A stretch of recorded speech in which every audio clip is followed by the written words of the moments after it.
Physical method of sterilisation. जी हाँ, आज हम बात करने जा रहे हैं pharmaceutics first diploma in pharmacy first year का, और ये है हमारे microbiology B pharma second year में भी ये सब्जेक्ट है। तो उसमें एक टॉपिक है स्टरलाइजेशन मेथड। इसके पहले के 2 लेक्चर्स में आपने देखा कि ये टेक्निक क्या होती है, स्टरलाइजेशन कितने प्रकार से हम लोग कर सकते हैं। फिजिकल मेथड है, केमिकल मेथड है, और आपका फिजियोलॉजिकल मेथड है अलग है, या थर्मल रेडिएशन मेथड है। तो आज हम बात करेंगे कि फिजिकल मेथड के स्टरलाइजेशन हम कैसे कर सकते हैं। तो इसके सारे प्रोसेस के बारे में बात करेंगे फ्रेंड। इसके बाद हम लोग इसके केमिकल की बात करेंगे। तो आज के लेक्चर में जो क्वेश्चन बहुत इंपॉर्टेंट है जो एग्जाम में आता है, एक आता है write the principle construction and working of dry heat sterilization यानी कि हॉट एयर ओवन, और दूसरा क्वेश्चन पूछता है write the principle construction and working of autoclave या मॉइस्ट हीट स्टरलाइजेशन। ये 2 क्वेश्चन बहुत ही इंपॉर्टेंट है। तो आज के लेक्चर में हम इनको दोनों को डिस्कस करें। तो चलिए स्टार्ट करते हैं। तो सबसे पहले बात करेंगे स्टरलाइजेशन कितने प्रकार के होते हैं। तो आपको पता है 3 प्रकार का, फिजिकल, केमिकल और फिजियोकेमिकल। ये हमने लास्ट क्लास में ही बताया था आपको। फिजिकल में आपके कौन कौन से मेथड होते हैं, जैसे सनलाइट हो गया, हीट हो गया, वाइब्रेशन हो गया, रेडिएशन हो गया और फिल्ट्रेशन हो गया। बाकी केमिकल और फिजिको केमिकल की बात हम करेंगे नेक्स्ट लेक्चर में। तो आपको पता है कि स्टरलाइजेशन फ्रेंड क्या होता है कि किसी भी कंपाउंड से, किसी भी ड्रग से, किसी भी फूड मटेरियल से माइक्रोब्स को पूरी तरह से किल करना इज कॉल्ड स्टरलाइजेशन। और अगर हम किसी फिजिकल मेथड से यूज़ करते हैं, यानी बिना किसी केमिकल का यूज़ किए हुए फिजिकली हम किसी इंस्ट्रूमेंट का यूज़ करके इसको यूज़ करते हैं, उसे बोलते हैं फिजिकल स्टरलाइजेशन। डेफिनेशन दिया हुआ है, sterilization affected by the physical methods are reference to as the physical sterilization and the major physiological agents और प्रोसेस। अभी कितने प्रकार से हो सकता है, हीट के द्वारा हो सकता है, रेडिएशन से हो सकता है, स्टरलाइजेशन से हो सकता है, लो टेम्परेचर से हो सकता है, अल्ट्रासोनिक वाइब्रेशन से हो सकता है और ड्राई से हो सकता है। तो चलिए बात करते हैं। सबसे पहला मेथड है हीट। देखिए हीट क्या है, आपको पता है कि जो हीट है उसमें सबसे क्या है कि अगर आप किसी भी सब्सटेंस का टेम्परेचर बढ़ाते हो, हमें पता है कि कोई भी माइक्रोब जो है एक निश्चित टेम्परेचर तक काम जिंदा रहता है। अगर उसको हाई टेम्परेचर पर रख दिया जाए तो वो ऑटोमेटिक किल हो जाए। जैसे हम लोग की हमारी बॉडी क्या है, वो 50 से 55 डिग्री टेम्परेचर को झेल सकती है, और अचानक से टेम्परेचर अगर पृथ्वी का 70-80 कर दिया जाए तो हम सब मर जाएंगे। उसी तरह से माइक्रोब्स का भी टेम्परेचर अगर बढ़ा दिया जाए तो सारे माइक्रोब्स मर जाते हैं। तो माइक्रोब्स को मारने के लिए ही जो मेथड है वो क्या है, हीट स्टरलाइजेशन है। अब इसमें सबसे अच्छा एग्जांपल सनलाइट है। हमें पता है कि हमारे जो घर वाले होते थे, कुछ भी सुखाना होता था उसको धूप में रख देते थे, अचार बना के धूप में रख देते थे, कुछ भी फूड मटेरियल है धूप में रख देते। उससे क्या होता था कि वो पूरी तरह से धूप में जो सनलाइट में जो यूवी रेडिएशंस होती हैं, IR रेडिएशंस होती हैं, वो माइक्रोब्स को किल करती है। तो सनलाइट भी एक तरह का बेस्ट एग्जाम्पल है स्टरलाइजेशन के लिए, जो हम लोग घरों में कॉमनली यूज़ करते हैं और सबसे सस्ता है। इसमें कुछ भी नहीं करना है, ये सबसे सस्ता है। तो बात करेंगे मोड ऑफ एक्शन कैसे काम करता है। तो उसमें हीट और मॉइस्ट की बात करेंगे। तो सबसे पहले हम बात करेंगे, आज 2 प्रकार के होते हैं, ड्राई हीट स्टरलाइजेशन और मॉइस्ट हीट स्टरलाइजेशन। तो ड्राई में सबसे अच्छा होता है फ्रेंड, हम लोग देखा जाए बात करें तो हॉट एयर ओवन, और मॉइस्ट में बात किया जाए तो आपके होते हैं ऑटोक्लेव। तो दोनों के प्रिंसिपल कंस्ट्रक्शन वर्किंग की बात करेंगे। तो सबसे पहले बात करेंगे ड्राई हीट स्टरलाइजेशन। आपसे एग्जाम में पूछा क्वेश्चन कि write the principle construction working of dry heat sterilization या हॉट एयर ओवन। तो इसका बेस्ट एग्जांपल फ्रेंड ओवन है। ओवन आप जानते हैं, हम लोग घरों में जो ओवन होता है जिससे हम लोग खाने पकाते हैं, उसी तरह से एक इंडस्ट्री में बड़े ओवन होते हैं जिसमें हम लोग ट्रे ड्रायर्स होते हैं, जिसके अंदर हम लोग, आपने कॉलेज में देखा होगा कि हम ड्रग को रख के सुखा सकते हैं। It is the most commonly use sterilisation method mainly employed in the laboratories and hospitals to sterilise the utensil. आप देखते हैं ना, जो ग्लास वेयर्स होते हैं, जो हम लोग लैब में काम करते हैं, या फिर डॉक्टर्स लोग ऑपरेशन से पहले जो इनके यूटेंसिल्स होते हैं उसको स्टरलाइज करने के लिए इसका यूज़ करते हैं। ठीक है, तो इसमें क्या होता है, ड्राई हीट में इसको क्यों बोलते हैं इसको ड्राई हीट में, क्योंकि इसमें जो मटेरियल है उसमें लिक्विड जो हीट है वो ड्राई है, एयर के फॉर्म में है, स्टीम के फॉर्म में। इसमें लिक्विड स्टीम नहीं उठता है, इसमें केवल ड्राई एयर होती है, इसलिए इसको ड्राई बोलते हैं। तो इसमें क्या होता है, कैसे ये काम करता है, ये पहले तो सेल मेम्ब्रेन्स के बैक्टीरिया के प्रोटीन को डीनेचर्स कर सकता है, उनके सेल में को ऑक्सीडाइज कर सकता है, और टॉक्सिक इफेक्ट प्रोड्यूस करने वाले सभी कंपाउंड्स को मार सकता है, इसीलिए वो स्टरलाइज कर सकता है। अब इसकी थोड़ी सी अगला मेथड है फ्लेमिंग। इसी में फ्लेमिंग आ जाता है, उसको बाकी ऑटोक्लेव को डिस्कस करेंगे बाद में। फ्लेमिंग क्या होता है फिर, आपको पता है किसी भी सब्सटेंस को अगर हम आग से गुजारते हैं, जैसे आप लोग स्लाइड बनाते होंगे माइक्रोबायोलॉजिकल लैब में, तो उसमें उसको फ्लेम से पास करते हैं। जब उसको आग से गुजारेंगे तो पता है जब हाई टेम्परेचर पे आग से क्या होगा, जल के सारे माइक्रोब्स किल हो जाते हैं। तो ये फ्लेमिंग मेथड होता है।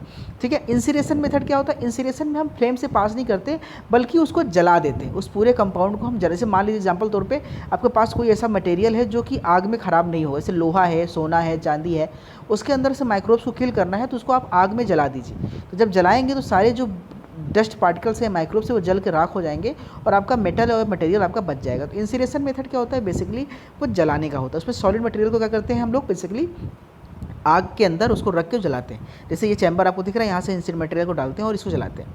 तो अगली बात करेंगे इंफ्रारेड रेडिएशन। अब इसमें एक मेथड इंफ्रारेड भी है। तो आपको पता है, जैसे आप कभी कभी जाते होंगे फ्रेंड, किसी आपने कभी एयरपोर्ट गए होंगे या किसी मेट्रो स्टेशन में गए होंगे, तो वहाँ पे क्या होता है, एक ट्रॉली होती है सिस्टम, आप अपना बैग रखते हैं और वो बैग वो इंफ्रारेड लाइट से गुजरता है और वो डिटेक्ट कर लेता है कि इसके अंदर कुछ मटेरियल है कि नहीं है। उसी तरह से इंफ्रारेड क्या होता है, जब आप एक कन्वेयर बेल्ट लगा होता है, उस बेल्ट में मटेरियल को रख के पास करते हैं, ऊपर से रेज आती है, तो इंफ्रारेड रेज हाई रेजोल्यूशन की रेज होती है, उसमें एनर्जी बहुत ज़्यादा होती है, उसकी वेवलेंथ कम होती है, इंटेंसिटी बहुत ज़्यादा होती है, इसलिए माइक्रोब्स को आसानी से वो किल कर सकता है। ठीक है, ये सब छोटे छोटे एग्जाम्पल हो गए ड्राई हीट मेथड के, यानी कि फिजिकल मेथड के। सबसे बेस्ट एग्जाम्पल जो है हॉट एयर ओवन, उसकी बात करेंगे, क्योंकि एग्जाम में हॉट एयर ओवन के बारे में एग्जाम में पूछा जाता है। तो सबसे पहले आप हॉट एयर ओवन देख लीजिए फ्रेंड, कैसे होता है। जैसे फ्रीज अपने घर में देखा होगा, उसी तरह से ओवन भी होता है। उसमें एक चैम्बर होता है, नीचे मीटर मशीन्स लगे होते हैं, यानी कि उसमें हीटर लगा होता है, नीचे कॉइल्स लगे होते हैं। आप चैम्बर को खोलते हो, आपको अंदर स्टील का कुछ जैकेट दिखता है, इसमें अलमारियाँ बनी होती हैं, उसमें आप मटेरियल को रखते हैं, टेम्परेचर सेट करते हैं और छोड़ देते हैं। कुछ इस तरह से हॉट एयर ओवन होता है। अब इसके बात कर लेते हैं कि इसको सबसे पहले लुईस पास्चर ने इस मेथड को डिस्कस किया था। आप इसी तरह से नोट्स बना लीजिएगा। ठीक है, इसमें क्या होता है कि जो आर्टिकल को हम क्या करते हैं, हाई टेम्परेचर में एक्सपोज करते हैं 1 से 2 घंटे के लिए 160 डिग्री सेल्सियस पे छोड़ देते हैं, जिससे सारे माइक्रोब्स उसमें क्या होते हैं, किल हो जाते हैं। इसमें क्या होता है कि मटेरियल हमारा ड्राई यूज़ करते हैं, ये वेट मटेरियल यूज़ नहीं करते, इसलिए उसे ड्राई हीट स्टेलाइजेशन भी कहते हैं। और इसके अंदर रेडिएशन या कंडक्शन और कन्वेक्शन मेथड से, तीनों मेथड से ही हमारा हीट ट्रांसफ़र होता है मटेरियल्स में। ठीक है, अब इसमें थोड़ा सा बात करेंगे कंस्ट्रक्शन कैसा होता है, कि इसमें 3 लेयर होती है। इसके दीवार जो होती है वो गन मेटल का बना होता है, उसमें 3 जो दीवार होती है वो 3 लेयर की होती है, 3 वॉल्स होते हैं और वो इंसुलेटेड होते हैं, मतलब कि टेम्परेचर ना तो अंदर का बाहर जा सकता है, ना बाहर से अंदर आ सकता है। जो इनर लेयर होता है वो पुअर कंडक्टर होता है, ताकि वो आपको इंसुलेशन का काम करता है, टेम्परेचर को रोकने का काम करता है। ठीक है, बाकी इसके अंदर एयर सर्कुलेटिंग कॉइल्स लगे होते हैं, जिसके द्वारा से हीट जो होता है वो सर्कुलेट करता है, और एल्युमिनियम की ट्रेस बनी होती है। ये आपको कंस्ट्रक्शन में यह पार्ट लिखना है, जैसे कि ये दिख रहा है सामने। अब बात करते हैं मोड ऑफ एक्शन, ये कैसे काम करता है हॉट एयर ओवन। तो क्या होता है, जब ड्राई हीट जब आपके चैम्बर के अंदर जब चालू करते हैं, तो जब ड्राई हीट अंदर से सर्कुलेट होती है, तो वो ड्राई हीट जाकर के बैक्टीरिया जो उसके अंदर कंटेनर में है, बैक्टीरिया के सेल मेम्ब्रेन को पूरी तरह से कैप्चर करता है, उसका इलेक्ट्रोलिसिस करता है और बैक्टीरिया को किल कर देता है। और ज़्यादा टेम्परेचर बढ़ाने पर क्या कर सकता है कि ये प्रोटीन को डीनेचर कर देगा बैक्टीरिया के, जिससे बैक्टीरिया हमारा मर जाएगा। ठीक है, अब स्टेलाइजेशन प्रोसेस कैसे करते हैं, तो उसका तरीका है, सबसे पहले प्रोसीजर क्या है। सबसे पहले क्या करते हैं, सारे मटेरियल को जिसको स्टेलाइज करना है उसको पहले हम वॉश करते हैं, फिर ड्राई करते हैं, और ड्राई करने के बाद क्या करते हैं, उसको हम ओवन के अंदर खोल करके एक निश्चित दूरी पर सभी मटेरियल को ध्यान से रख देते हैं, और रखने के बाद सारे के माउथ ऑफ फ्लास्क को, अगर टेस्ट ट्यूब को पूरी तरह से बंद कर सकते हैं। बंद करने के बाद क्या करते हैं, उसको हम ग्लास एल्युमिनियम फॉयल में उसको रैप करके अंदर डाल करके मशीन को चालू कर देते हैं, और चालू करने के बाद क्या करते हैं, उसको हम ऑन कर देते हैं। ठीक है, और थोड़ी देर बाद उसको 1 घंटे बाद निकाल देते हैं, तो सारा मटेरियल हमारा स्टेलाइज हो जाता है। अब इसका क्या एडवांटेज क्या डिसएडवांटेज है हॉट एयर ओवन की। तो हॉट एयर ओवन के जो एडवांटेज है बेसिकली क्या है फ्रेंड, कि ये इफेक्टिव मेथड होता है स्टेलाइजेशन का। इसमें केवल उसका यूज़ कर सकते हैं जो हीट स्टेबल आर्टिकल्स होते हैं, यानी जो बहुत ऐसे प्लास्टिक में अगर कंटेनर आप रखोगे तो प्लास्टिक हाई टेम्परेचर पर पिघल जाता है, तो ये उसके लिए नहीं है, ये ग्लास के लिए है, मेटल्स के लिए, यानी जो हीट स्टेबल होते हैं। इसके साथ साथ क्या होता है, ये इसको आसानी से हम ड्राई के फॉर्म में, यानी कि जरूरी नहीं कि हमारा मटेरियल गीला हो, ड्राई फॉर्म में हम इसको स्टेलाइज कर सकते हैं। ठीक है, और ये ऑयल्स और पाउडर के लिए होता है, बाकी लिक्विड के लिए ये नहीं होता है। डिसएडवांटेज क्या है कि भाई जो ये पुअर कंडक्टर ऑफ हीट जो मटेरियल होता है उसके लिए हम नहीं कर सकते, क्योंकि वो ख़राब हो सकता है। कॉटन है, वूल हो गया, बाकी जो मटेरियल होता है वो इसके साथ हम यहाँ नहीं, क्योंकि उसमें आग लग सकती है। ठीक है, ये इसका एक डिसएडवांटेज है। अब यूज़ क्या है फ्रेंड, कहाँ पे यूज़ करते हैं, कैसे यूज़ करते हैं, ये आपके सामने लिखा हुआ है, सारा इसको देख लीजिएगा यूज़ कैसे करते हैं। इसके यूज़ करने का तरीका क्या है कि अगर 1.5 टू 2 घंटे लिए करते हैं 160 डिग्री सेल्सियस पे, और 180 डिग्री पे करते हैं 10 से 15 मिनट के लिए। जो हम लोग लैब में काम करते हैं वो यही करते हैं, 180 डिग्री सेल्सियस पे 15 मिनट के लिए छोड़ देते हैं, सारे ग्लास वेयर्स हमारे स्टेलाइज हो जाते हैं। ठीक है, अब हम बात करेंगे मॉइस्ट हीट स्टेलाइजेशन की। मॉइस्ट मतलब कि इसमें लिक्विड की बात होगी, इसमें जो भी हमारा मटेरियल लिक्विड फॉर्म में होता है उसके लिए स्टेलाइजेशन कैसे करते हैं, हम ऑटोक्लेव में करते हैं या मॉइस्ट हीट स्टेलाइजेशन में करते हैं इसमें। ठीक है, कैसे करते हैं इसमें देखिए, तो इसको पास्चराइजेशन भी कहते हैं, क्योंकि लुईस पास्चर ने इसको सबसे पहले डिस्कवर किया था। इस मेथड में क्या होता है, लुईस पास्चर ने डिस्कस किया था। तो इसमें क्या होता है, जितने भी डेयरी प्रोडक्ट हैं या फिर मिल्क की प्रोडक्ट है या फिर ऑयली या फिर जो भी हम लिक्विड फॉर्म में है, उसके लिए हम मॉइस्ट हीट स्टेलाइजेशन का यूज़ करते हैं। इसमें क्या करते हैं कि इसको हम 63 डिग्री सेल्सियस पे 30 मिनट तक गर्म करते हैं। ये पास्चराइजेशन मेथड होता है। इसे फ्लैश मेथड में 72 डिग्री सेल्सियस पे गर्म करते हैं 15 सेकंड के लिए। ठीक है, ये 2 मेथड है पास्चराइजेशन के अंदर। ठीक है, बाकी अलग अलग मेथड से देख लीजिए। अब बात करते हैं हम लोग ऑटोक्लेव की। तो ऑटोक्लेव क्या होता है, एक तरह का टेक्निक है जो ये भी देखिए। ऑटोक्लेव क्या होता है, आपने घर में प्रेशर कुकर देखा होगा फ्रेंड। तो प्रेशर कुकर में क्या होता है कि कंटेनर के अंदर पानी होता है, उस पर प्रेशर क्रिएट होता है और सीटी बजती है। तो उसके अंदर प्रेशर के कारण जो होता है सेल मेम्ब्रेन रैप्चर होता है और बैक्टीरिया किल होती है। ये बिल्कुल प्रेशर कुकर की तरह ही काम करता है। इसमें 100 डिग्री सेल्सियस पे हम टेम्परेचर को बॉयल करते हैं वाटर को, और प्रेशर को काफ़ी इंक्रीज़ कर देते हैं, जिससे प्रेशर इंक्रीज़ करने से क्या होता है, जितने भी बैक्टीरिया वायरस होते हैं उसका सेल मेम्ब्रेन पूरी तरह से रैप्चर हो जाता है और वो कील हो जाता है। ठीक है, एडवांटेज क्या है इसका स्टीविया, ये इसमें ये ड्राई हीट से ज़्यादा अच्छा काम करता है और इसमें मॉइस्चर और स्पोर्स के लिए भी इसेंशियल होता है। ठीक है, कंस्ट्रक्शन की बात करिए, मशीन कैसे बनाओ, तो पहले एक बार मशीन आप देख लीजिए। देखिए मशीन क्या है, एक बड़ा सा आपको चैम्बर दिख रहा है, चैम्बर के अंदर प्लेट्स बने हैं, नीचे कॉयल लगा हुआ है जहाँ पे हीटर होगा, उसके ऊपर पानी भरेंगे और पानी भरने के बाद ऊपर से क्या करेंगे, हम ऊपर जो हमारा वॉल्व लगा है उसको टाइट करेंगे और कंटेनर को क्लोज कर देंगे और यहाँ से प्रेशर मेंटेन करेंगे और वो सीटी बजेगी तो हमको समझ में आ जाएगा कि हमारा ऑटोक्लेव बिल्कुल कुकर की तरह होता है। तो कंस्ट्रक्शन की बात करें तो सिंपल ऑटोक्लेव जो होता है सिलेंडर, उसमें कौन कौन से पार्ट होते हैं, उसमें हीटिंग मेंटल होता है। ठीक है, और इसमें ट्रे होता है जिसके अंदर मटेरियल को हम रखते हैं, उसके बाद इसमें कुछ स्क्रू क्रैम्प लगे होते हैं, सेफ्टी वॉल्व होता है, ये सब इसके कंस्ट्रक्शन का पार्ट है। वर्किंग की बात करें कैसे काम करेंगे, जैसे ही वाटर क्या होता है बॉयल स्टार्ट करना होता है, हम उस पर क्या करते हैं, डिस्चार्ज गैप पे खोल करके हम मटेरियल को अंदर रखते हैं और 15 LBS प्रेशर पे इसको हम उसको छोड़ देते हैं।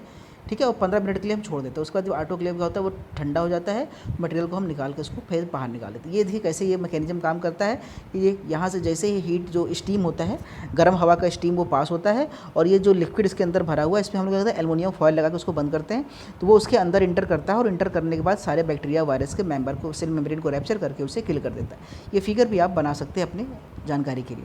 प्रिकॉशन क्या क्या रखना होता है, क्योंकि ये टाइटली पैक्ड होता है, मटेरियल आपका टाइट पैक होना चाहिए, पूरी तरह से रैप्ड होना चाहिए, क्योंकि अगर मटेरियल खुला रहेगा तो वो ख़राब हो सकता है, वो बाहर भी गिर सकता है।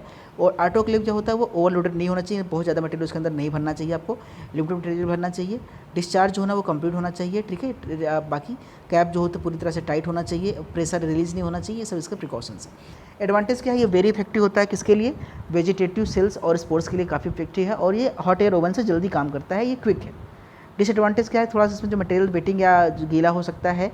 ठीक है, ये सब इसके कुछ थोड़े से डिसएडवांटेज है। रेडिएशन मेथड की बात करें तो फिजिकल मेथड में रेडिएशन मेथड आता है। रेडिएशन जानते हैं गामा है, एक्सरे है, ये जब रेज किसी के ऊपर, जब हाई इफिशियंसी वाली रेज हम किसी सब्सटेंस से पास करते हैं तो वो उसके सेल मेम्ब्रेन बैक्टीरिया के रैप्चर हो जाते हैं, बैक्टीरिया किल हो जाते हैं। तो रेडिएशन मेथड से भी हम स्टेरिलाइजेशन कर सकते हैं। तो उसमें दो प्रकार के रेडिएशन, दो तरह के होते हैं, एक आयनाइजेशन और एक नॉन आयनाइजिंग। तो आयनाइजिंग में हमारा एक्सरे और गामा रे जाते हैं और नॉन आयनाइजिंग में हमारा यूवी लाइट आता है, अल्ट्रावायलेट आता है। तो आप यहाँ से देख लीजिएगा मोड ऑफ एक्शन कैसे काम करता है। भाई एक्सरेज जो है जैसे ही वो जाएगा तो क्या करेगा, वो फ्री हाइड्रोजन रेडिकल प्रोवाइड करता है, पेरोक्साइड क्रिएट करता है और ये पेरोक्साइड फ्री रेडिकल क्या करते हैं, बैक्टीरिया वायरस के सेल मेम्ब्रेन को पूरी तरह से रैप्चर कर देते हैं और डैमेज कर देते हैं।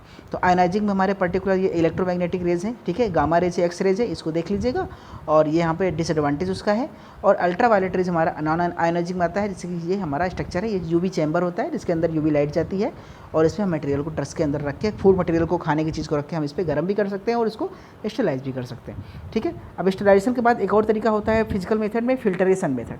तो फिल्ट्रेशन मेथड में क्या होता है, फ्रेंड आप जानते हैं चाय छानते हैं, या किसी कपड़े से अगर किसी लिक्विड को छान रहे हैं तो पार्टिकल कण गंदगी बाहर निकल जाएगी और मेन लिक्विड बाहर चला जाएगा। उसी तरह से जब बहुत पतले फिल्टर से हम किसी सब्सटेंस गुजारते हैं तो जितने बैक्टीरिया वायरस होते हैं वो उसी फिल्टर में फंस करके बाहर निकल जाते हैं बाहर। तो ये फिल्ट्रेशन मेथड होता है, इसे बोलते हैं फिल्ट्रेशन मेथड। तो इसी फिल्ट्रेशन मेथड में अलग अलग चीज़ों को यूज़ किया जाता है। अब ये फिल्ट्रेशन के अलग अलग तरीके होते हैं, कैसे कैसे किस साइज़ के बैक्टीरिया वायरस के लिए किया जाता है, यहाँ से आप आसानी से उसको देखकर नोट्स बना सकते हैं। डिफरेंट टाइप ऑफ फिल्टर होते हैं, जैसे अर्थवेयर फिल्टर्स होते हैं, पॉइस्चर चैम्बर फिल्टर होता है, ब्रैक विल फिल्टर होता है, सबके बारे में लिखा है, आप इसको देख लीजिएगा। ठीक है, मेम्ब्रेन फिल्टर होता है सबसे इंपॉर्टेंट।